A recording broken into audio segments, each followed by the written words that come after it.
In this video, I'm going to react to why I never got to fly the American Concorde.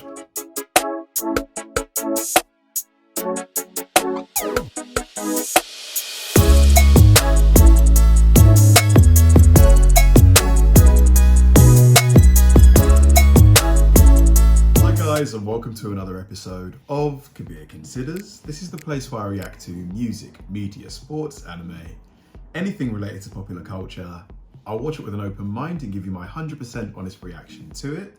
And if you could please hit that like button early, I'd really appreciate it. Now, this is going to be really interesting for me because like the Concorde is a plane that, it looks nothing like, any other passenger plane. It's just so sleek, svelte, so dynamic looking. It doesn't look like any of the, Boeing 747s or the other Airbus A380s or whatever they're called. Very sleek plane. And unfortunately, it was around, way before I started going on holidays and things like that. So, it's such a shame because I would have loved to have been able to ride on one at least once. I think they were capable of going from London to New York in I think it was 3 or 4 hours, which is just insanely fast. Considering the fastest direct flight to New York now, I believe, is 5.5 hours from London, maybe even 6 hours. So why was it discontinued? What was, was there a flaw in its design, or was it too expensive to run? I really want to know, and I'm hoping that this video is going to answer that question for me. So let's go. This is going to be me reacting to why I never got to fly the American Concorde. Let's do it.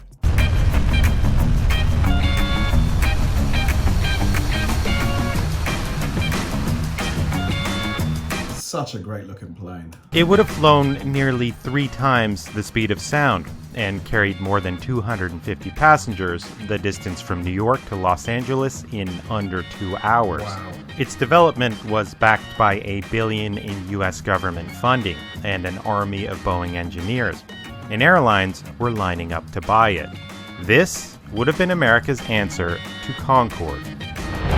Hold on a minute, so Concorde wasn't American, so were there 2 Concordes?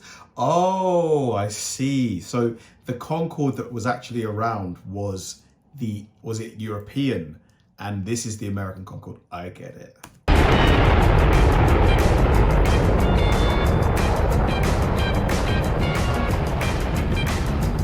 The 1960s was a decade marked by relentless optimism for the future.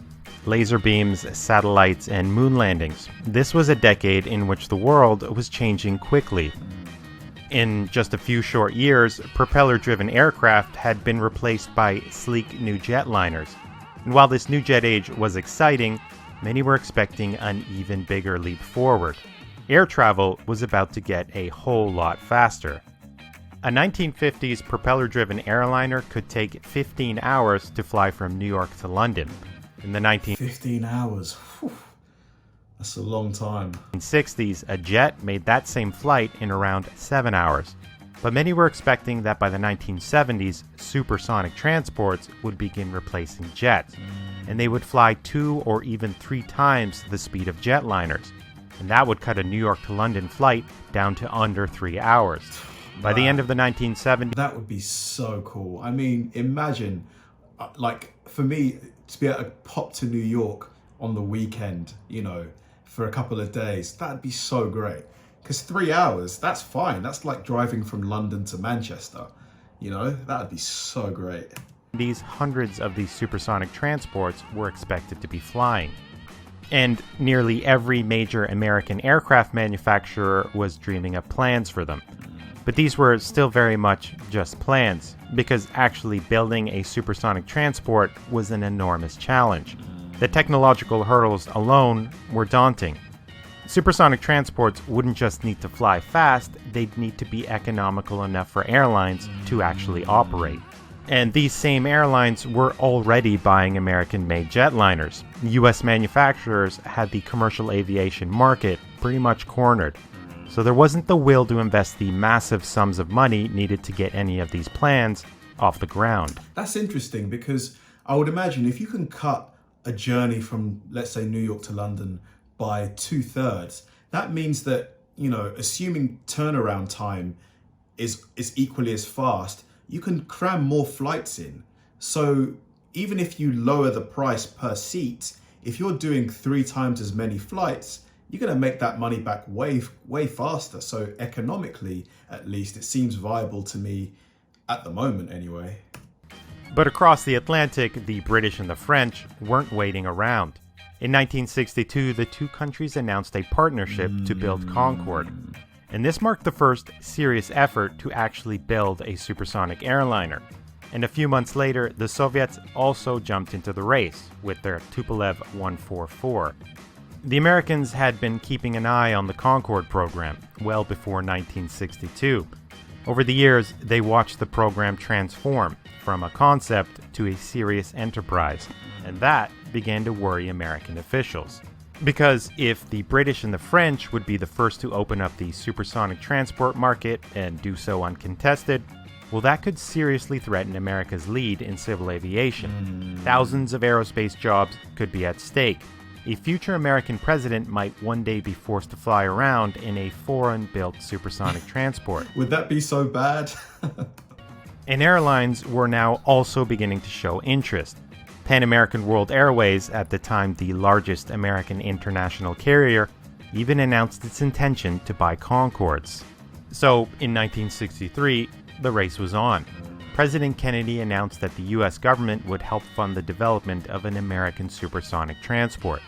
Manufacturers were invited to participate in a design competition, which outlined an ambitious set of goals. Develop an aircraft considerably faster and larger than Concorde, with economics comparable to regular subsonic jets. Just as ambitious were the design. Operating costs approximately those of subsonic jets. I'm guessing this was probably the biggest hurdle. Proposals from the 3 participating American manufacturers. But after years of evaluation, it was Boeing's design that was ultimately chosen in 1967. And this was Boeing's design entry, the 2707. It would fly considerably faster than Concorde, and that introduced... That is a beautiful plane. That might just be one of the best looking planes I've ever seen. Look at that. A whole slew of technical challenges requiring some pretty radical solutions. Like all supersonic transports, the Boeing 2707's shape was highly streamlined, but it also featured something unheard of for a plane its size, a variable geometry wing. During landing and takeoff, the 2707's wings would be pivoted forward to allow for lower flight speeds and increased control. During supersonic cruise, its wings would be swept back to counter the massive aerodynamic drag it would experience as it approached 3 times the speed of sound. Wow. The 2707 would be powered by 4 turbojets fitted with afterburners. To counter the heat they generated, they were uniquely positioned under the aircraft at the rear. But this made the plane rear-heavy, and that meant the 2707 needed an extra set of landing gear. Because it would cruise considerably faster than Concorde, atmospheric friction would heat the 2707's exterior to several hundred degrees Fahrenheit, temperatures hot enough to soften regular aircraft aluminum. So Boeing would need to build the fuselage out of titanium. Oh man, yeah. That in itself is a huge hurdle, because I believe the SR-71 Blackbird was also made from titanium, which had to be smuggled out of Russia, I believe. So to be able to source, the amount of titanium to build a fleet of these 2707s, where are you going to get the titanium from? With components and systems all specially designed to withstand the enormous heat. And it would fly much higher than a typical jet, which meant more pressurization, hence the tiny cabin windows, which were only 6 inches. Wow. Luckily for passengers, the 2707 would feature an advanced in-flight entertainment system with a cabin full of televisions. Boeing was confident that the 2707 could enter service with airlines by the mid-1970s. But this plane was pushing 1960s technology way beyond its limits. It wasn't even close to being ready. To start, the titanium alloy needed for the 2707's airframe was expensive and difficult to work with. The The swing wing mechanism was complex and enormously heavy. It wasn't going to work, and eventually Boeing was forced back to the drawing board, designing a plane with a more conventional delta wing, like Concorde. But even as Boeing struggled to work through its massive engineering hurdles, there was an even bigger problem. At supersonic speeds, aircraft generate loud sonic booms that can be heard along the entire supersonic flight path. A Boeing 2707 cruising at 60,000 feet would produce a sonic boom heard as much as 30 miles away. Wow. It was estimated that a single transcontinental flight would produce sonic booms heard by over 5 million people. And to see just how tolerant people were, in 1964, the good people of Oklahoma City were subjected to 6 months of daily sonic boom testing by the FAA and Air Force. With supersonic jets regularly flying overhead, booms cracked windows on 2 of the city's tallest buildings. Wow. Oh yeah, that's a huge safety risk. Falling glass. Yeah, how are you gonna deal with this problem? I'm trying to think if maybe there's a way to insulate the sound, but I don't think so. The tests were forced to end early. More than 15,000 residents filed complaints, and a further 5,000 made claims for property damage. A full quarter of the city's residents claimed they couldn't tolerate living with the noise. The Oklahoma boom tests happened only months after America's supersonic effort was announced, but it was one of the many warning signs that officials seemed unwilling to acknowledge. Practical realities were put on hold because the competitiveness of America's aviation industry and national pride remained at stake. But as the 1960s wore on, the program was plagued by technical setbacks. The ambitious program requirements were not being met, and an anti-SST movement had grown from a handful of concerned citizens into a major national coalition of environmental organizations. Wow, there's a ton of resistance, or there was a ton of resistance. Growing public opposition to sonic booms had spread to other kinds of fears. Some worried that hundreds of supersonic airliners flying at high altitudes would emit enough nitrogen oxide to destroy the ozone layer. They painted a dystopian picture of the future, where exhaust gases and water vapor would cover the Earth in a permanent haze. In 1969, Nixon took over the presidency. By this point, America's supersonic transport program was delayed by years, its budget ballooning out of control, and the public's enthusiasm wavering. 2 comprehensive reviews commissioned by the government questioned the future viability of supersonic transports. They recommended ending public funding for the program. I mean,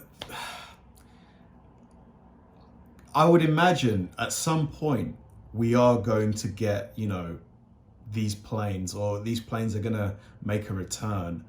When do you guys see that happening? Just because the potential, the financial potential, if you can, get it right, is just huge. Potentially doubling, tripling the amount of flights. Just absolutely insane potential. But yeah, the sonic boom problem is a big one. I'm just trying to think, as I'm watching this, I'm trying to think, is there a way to isolate and insulate that sound, keep it from escaping? I don't know. Maybe some kind of nuclear engine as opposed to, a conventional fuel-based engine. So now it was on President Nixon's shoulders to make the difficult decision. For 50 years, the United States has led the world in air transport. The decision that we announced today means that we will continue to maintain leadership in this field. The supersonic transport is going to be built. By this point, many could see that the Boeing 2707's days were clearly numbered. With a worsening economic situation in the United States, the program was quickly becoming a contentious political issue. In 1971, the U.S. Senate rejected any further funding for the project, and the Boeing 2707 officially died. 2 years later, the FAA banned all civil supersonic aviation over the United States due to sonic boom concerns. This greatly impacted the sales potential of Concorde and the viability of any future supersonic transport. During the 1960s, many had predicted So that must have been why Concorde was ended. That hundreds of supersonic transports would fly the skies within the coming decades. While the Concorde flew for many years, only 14 were ever delivered to just 2 airlines. The Soviet Union's Tu-144 only flew regular passenger service for 8 months and on a single route.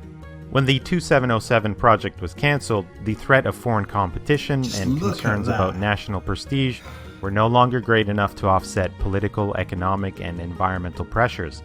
The public's view of government programs and optimism over technology had waned.